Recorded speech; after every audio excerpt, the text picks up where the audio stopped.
Hello guys, समृद्धि civil services में आप सभी का स्वागत है। आज हम बात करेंगे उड़ीसा राज्य के बारे में।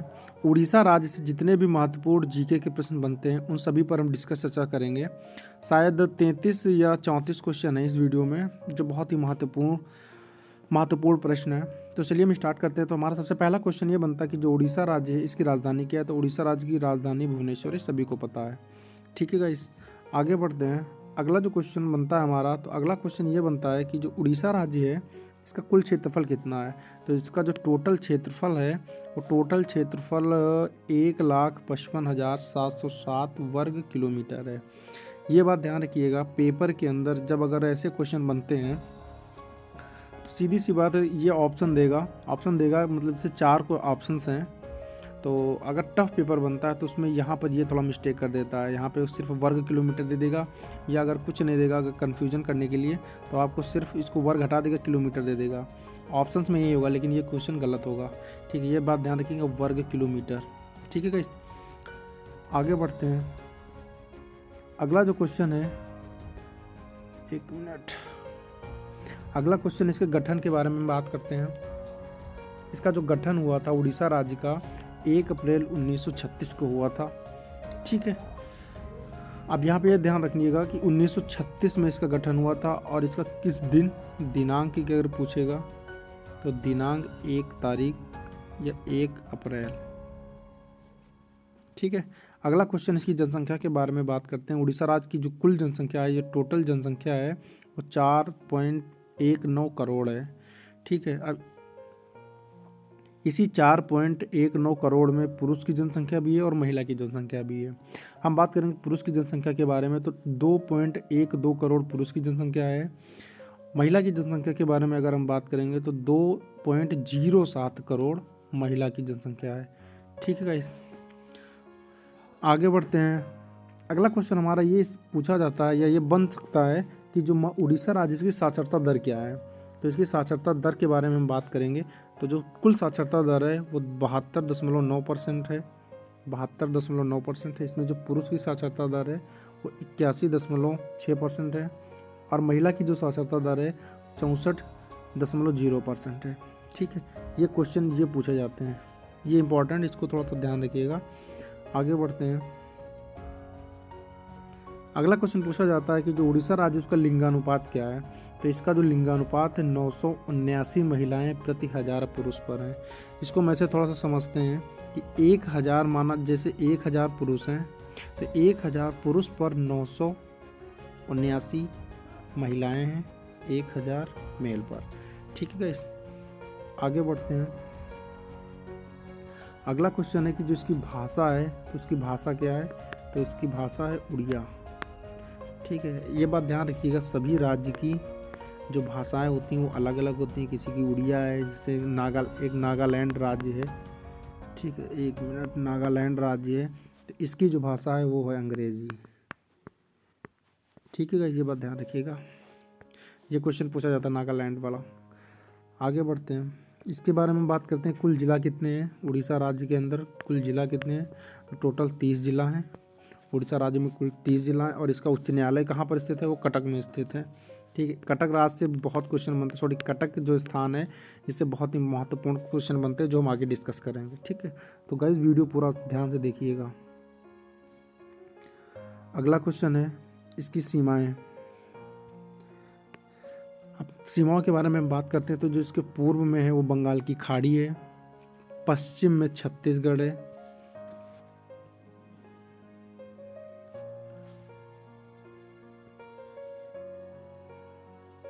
उत्तर में झारखंड है, और दक्षिण में आंध्र प्रदेश है। ठीक, इससे क्वेश्चन इंपॉर्टेंट बनते हैं कि जैसे इसको डायग्राम से थोड़ा हम समझते हैं। पूर्व में बंगाल की खाड़ी, तो यहाँ पर बंगाल की खाड़ी होगा। पश्चिम में छत्तीसगढ़ है तो इधर छत्तीसगढ़ होगा। यहाँ पर उड़ीसा राज्य बीच में। ठीक है, पूर्व में बंगाल की खाड़ी, पश्चिम में छत्तीसगढ़, उत्तर की जब बात करेंगे तो झारखंड हो गया, और दक्षिण में जब बात करेंगे तो आंध्र प्रदेश हो गया। ये इसके इस राज्य के चारों ओर स्थित राज्य हैं। ठीक है गाइस, आगे बढ़ते हैं। अगला क्वेश्चन बनता है कि जिसका विधानमंडल वो कैसा है। तो जो उड़ीसा राज्य का विधानमंडल है वो एक सदनात्मक है।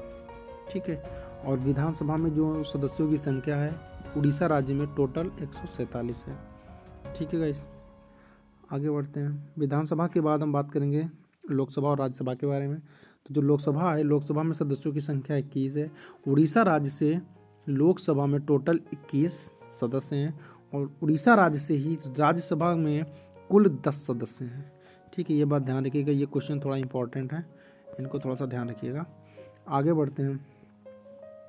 अगला क्वेश्चन जो हमारा पूछा जाता है, ये इंपॉर्टेंट क्वेश्चन है, ये भी दोनों, थोड़ा सा इनको भी ध्यान रखिएगा हर एक राज्य के बारे में, कि जिसका राजकीय पशु है वो सांभर है और जिसके राजकीय पक्षी है वो हुदहुद है। ठीक, ये क्वेश्चन एक बार पीसीएस में पूछा गया है। ठीक है, तो थोड़ा इंपॉर्टेंट क्वेश्चन है, लेवल धीरे धीरे बढ़ रहा है तो हमें इन सब चीज़ों के बारे में थोड़ा सा जानकारी रखना पड़ेगा। ठीक है गाइस, अगला क्वेश्चन जो हमारा बनता है, पूछा जाता है कि जो उड़ीसा राज्य है इसका जो प्रथम मुख्यमंत्री वो कौन है? तो एच.के. मेहताब है। ठीक है, ये भी इम्पोर्टेंट क्वेश्चन है, एच.के. मेहताब है इसके प्रथम मुख्यमंत्री।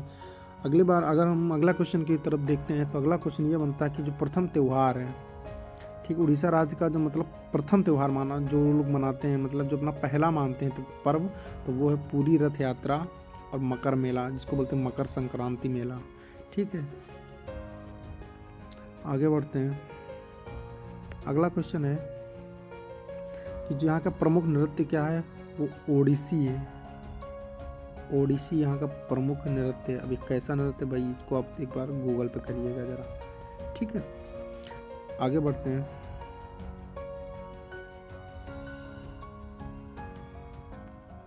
थोड़ा सा जूम आउट करना पड़ेगा। इसके प्रमुख पर्यटन स्थल हैं। ये जो 21 नंबर का पॉइंट है ये इम्पॉर्टेंट है, इसको ध्यान रखिएगा, इससे क्वेश्चन पूछे जाते हैं। जितनी भी मैंने वीडियो दिया है इन सभी में पर्यटन स्थल से क्वेश्चन पूछे जाते हैं, ये बात थोड़ा सा ध्यान रखिएगा। ठीक है गाइस, चलो थोड़ा सा इस पर चर्चा करते हैं। पर्यटन स्थल की बात करते हैं तो यहाँ पर है जगन्नाथ मंदिर, कोणार्क का सूर्य मंदिर, ये क्वेश्चन कई बार पूछा गया, सभी को पता है।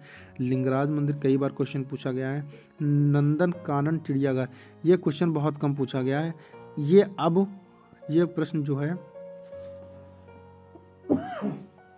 प्रश्न जो है अब ट्रेड में आएगा।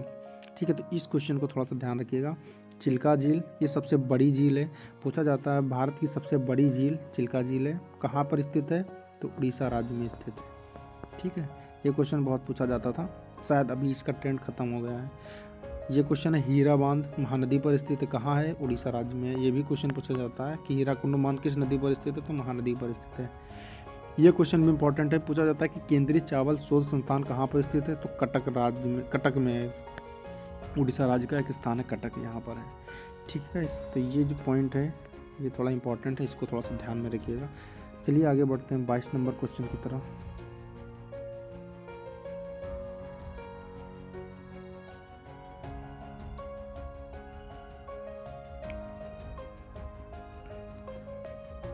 बाईस नंबर क्वेश्चन है कि जो उत्पादन में अग्रणी, मतलब जो उड़ीसा राज्य किस उत्पादन में सबसे ज़्यादा है? तो यहाँ पर सबसे ज़्यादा जो उत्पादन होता है वो लौह अयस्क का उत्पादन होता है। अग्रणी राज्य लौह उत्पादन में, लौह अयस्क में प्रथम, ऐसा क्वेश्चन ऐसे पूछा जाता है कि लौह अयस्क में सबसे ज़्यादा उत्पादन करने वाला कौन सा राज्य है? तो वो उड़ीसा राज्य है। ठीक है, ये क्वेश्चन ध्यान रखिएगा, इंपॉर्टेंट है। अगला क्वेश्चन है केंद्रीय चावल शोध संस्थान कटक में स्थित है। सीधे क्वेश्चन एग्जाम में यही पूछा गया था कि केंद्रीय चावल शोध संस्थान कहाँ स्थित है। ऑप्शन दिया गया था उसमें कटक, महाराष्ट्र, आंध्र प्रदेश और एक शायद कोई ऑप्शन था केरल। ये 4 ऑप्शन दिए थे। ठीक है, महाराष्ट्र था ये पूरा, ध्यान से देख लीजिएगा, थोड़ा हम शॉर्टकट में लिख रहे हैं, तो उसमें एक कटक ऑप्शन सही था। ठीक है, अगर कटक नहीं दिया होगा तो सीधे आपको उड़ीसा दिया गया होगा। हालांकि जो क्वेश्चन का इस समय ट्रेड चला मतलब कंपटीशन लेवल का, उसमें ये राज्य डायरेक्ट नहीं देगा, ये स्थान देता है कटक राज्य। ठीक है, आगे बढ़ते हैं।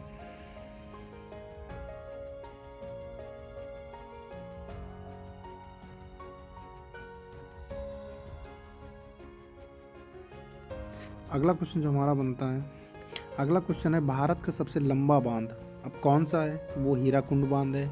किस नदी पर स्थित है? तो वो महानदी पर स्थित है। किस राज्य में है? वो उड़ीसा राज्य में। ठीक है, यहाँ से देखिए इस क्वेश्चन से कितने क्वेश्चन बनते हैं हमारे? 3 क्वेश्चन बनते हैं कि भारत का सबसे लंबा बांध कौन सा है। ठीक है, तो वो हीराकुंड बांध है। कहाँ पर है? तो वो महानदी पर स्थित है। किस राज्य में है? तो वो उड़ीसा राज्य में है। ठीक है, अगला क्वेश्चन है कि नरसिंह देव ने कोणार्क का विश्व प्रसिद्ध मंदिर बनवाया था। ये क्वेश्चन एकदम इम्पॉर्टेंट है, इसको थोड़ा सा ध्यान में रखिएगा। क्वेश्चन ये पूछ लेगा कि जो कोणार्क का मंदिर है वो है कहाँ? तो वो तो उड़ीसा में है। ये तो ज़्यादातर 100 में से 90 लोगों को पता होगा कि जो कोणार्क का मंदिर है कहाँ है? उड़ीसा में। लेकिन अगर क्वेश्चन ये पूछ लेता है कि जो कोणार्क का विश्व मंदिर प्रसिद्ध है जो मंदिर, ये किसने बनवाया था? तो ये 100 में से 2 को ही पता होगा। ठीक है, तो ये क्वेश्चन थोड़ा सा ध्यान में रखिएगा। आगे बढ़ते हैं। अगला क्वेश्चन है कि उड़ीसा का जो नंदन कानन वन्य प्राणी अभ्यारण्य है वो सफ़ेद चीतों के लिए प्रसिद्ध है। मोस्ट इम्पॉर्टेंट क्वेश्चन है ये वाला। ठीक है, इसको थोड़ा सा ध्यान रखिएगा। क्वेश्चन है कि उड़ीसा का नंदन कानन वन्य जीव प्राणी अभ्यारण्य, सबसे पहले यही पूछेगा कि ये कहाँ किस राज्य में है। ठीक, ये क्वेश्चन सबसे पहले पूछेगा। उसके बाद अगर पूछेगा भी तो पूछ लेगा किस स्थान पर है, तो वो भुवनेश्वर में है। पूछ लेगा किस लिए प्रसिद्ध है, तो वो सफ़ेद चीतों के लिए प्रसिद्ध है। ठीक है, ये इंपॉर्टेंट प्रश्न है, इसको थोड़ा सा ध्यान में रखिएगा। अगला क्वेश्चन है कि जो पुरी है जगन्नाथ मंदिर है, जगन्नाथपुरी बोलते हैं ना, जगन्नाथपुरी मंदिर जा रहे हैं, तो जो जगन्नाथपुरी मंदिर है उसका निर्माण है वो किसने किया था? तो जगन्नाथपुरी मंदिर का जो निर्माण है वो महाशिवगुप्त ययाति द्वितीय ने कराया था। ठीक है, इंपॉर्टेंट क्वेश्चन है। ये क्वेश्चन जो है शायद ARO में पूछा गया है। ठीक है, कि जगन्नाथ मंदिर का निर्माण किसने कराया था। ये नहीं पूछा जाता कि किस राज्य में स्थित है, ये ट्रेड चला गया। ठीक है, अगला क्वेश्चन है जो उड़ीसा का प्राचीन नाम है वो क्या था? कलिंग। कलिंग, ये इंपॉर्टेंट क्वेश्चन है, इसको थोड़ा सा ध्यान रखिएगा। कलिंग राज्य हुआ करता था पहला, उसी का नया नाम जो है उड़ीसा राज्य किया गया है। ठीक है, ये भी तुम्हारा क्वेश्चन इंपॉर्टेंट है। चलिए आगे बढ़ते हैं 29 नंबर क्वेश्चन की तरफ। 29 नंबर क्वेश्चन हमारा कहता है जो उड़ीसा राज्य में है राष्ट्रीय राजमार्ग की लंबाई कितनी है। जैसे एग्जाम्पल तौर पे हम ऐसे लेते हैं जैसे कि ये उड़ीसा राज्य है। ठीक है, जैसे ये उड़ीसा राज्य है। ठीक है, तो इसकी जो कुल लंबाई है, टोटल लंबाई, इसकी जो टोटल लंबाई के बारे में बात करेंगे तो वो टोटल लंबाई है 2484 किलोमीटर। ठीक है, बाई चांस ये उड़ीसा राज्य हम समझते हैं, एग्जाम्पल तो फिगर के तौर पर मैंने ये बना दिया। इसकी जो कुल लंबाई है वो 2484 किलोमीटर है। यहाँ पर ध्यान रखिएगा, अब इसको एक मिनट, यहाँ पर ध्यान रखिएगा, पूछ लेगा अगर क्वेश्चन तो इसको वर्ग किलोमीटर मत कर दीजिएगा, वर्ग किलोमीटर मत करिएगा। वर्ग किलोमीटर हमेशा क्षेत्रफल को दर्शाया जाता है। क्षेत्रफल को, किसी भी राज्य का जैसे क्षेत्रफल दर्शाना तो उसको वर्ग किलोमीटर में दर्शाते हैं। ठीक है, आगे बढ़ते हैं। अगला क्वेश्चन है कि जो उड़ीसा राज्य है, उड़ीसा राज्य के चांदीपुर जिले में स्थित बालासोर परीक्षण केंद्र है। क्वेश्चन ये पूछा जाएगा कि जो बालासोर परीक्षण केंद्र है वो कहाँ स्थित है। तो सबसे पहले तुम्हें ये पता होना चाहिए कि ये उड़ीसा राज्य में स्थित है। ठीक है, उड़ीसा राज्य के किस जिले में स्थित है, तो वो जब पूछेगा तब आपको चांदीपुर जिला लगाना है। ठीक है, अब ये ध्यान रखिएगा कि ये क्वेश्चन तुम्हारे लिए ये इंपॉर्टेंट है कि हो सकता है किसी को पता हो कि बालासोर परीक्षण केंद्र उड़ीसा राज्य में है। अगर बाई चांस मैं मानता हूँ 100 में से 80 लोगों को पता है। ठीक है, लेकिन अगर ये पूछ लेगा कि जो बालासोर परीक्षण केंद्र है वो उड़ीसा के किस जिले में स्थित है। ठीक है, जब जिले के बारे में बात करेगा तो बहुत ही कम लोगों को पता है, तो ये क्वेश्चन थोड़ा इंपॉर्टेंट है। चांदीपुर जिला ध्यान रखिएगा। ठीक है, अब ऐसे ही क्वेश्चन पूछे जाएंगे आने वाले समय में। ठीक है गाइस, अगला क्वेश्चन है कलिंग जो है उड़ीसा राज्य में स्थित है। ठीक है, ये सभी को पता है। अगला क्वेश्चन है जो मयूरभंज, क्योंझर और क्योंझर तथा सुंदरगढ़ की जो लौह खदानें हैं वो उड़ीसा राज्य में स्थित हैं। अब यह ध्यान रखिएगा, क्वेश्चन जब पूछेगा कि मयूरभंज और क्योंझर और सुंदरगढ़ ये किस खदान मतलब किस अयस्क के लिए प्रसिद्ध हैं, तो ये लौह अयस्क के लिए प्रसिद्ध हैं। ठीक है, और ये कहाँ पर स्थित हैं, ये उड़ीसा में स्थित हैं। ठीक है गाइस, तो लगभग इस वीडियो में 32 क्वेश्चन थे और सभी इम्पोर्टेंट थे। ये बात ध्यान रखिएगा, ये क्वेश्चन आने वाले प्रश्न में बहुत ही ज़्यादा महत्वपूर्ण है, क्योंकि जो ट्रेड चल रहा है उससे थोड़ा हम बढ़ के लाते हैं। ठीक है गाइस, तो 32 क्वेश्चनों का जो हमारा संकलन था इसको आप देखिए और इसको नोट डाउन करिए। बाकी मिलते हैं अगले वीडियो में। तब तक के लिए भाई जो हमारे चैनल पर नए हैं प्लीज़ चैनल को सब्सक्राइब करिए और उसको लाइक करिए। ठीक है, मिलते हैं अगले वीडियो में। जय हिंद, जय भारत, जय Shri Ram. Subscribe now and press the bell icon. Never miss an update.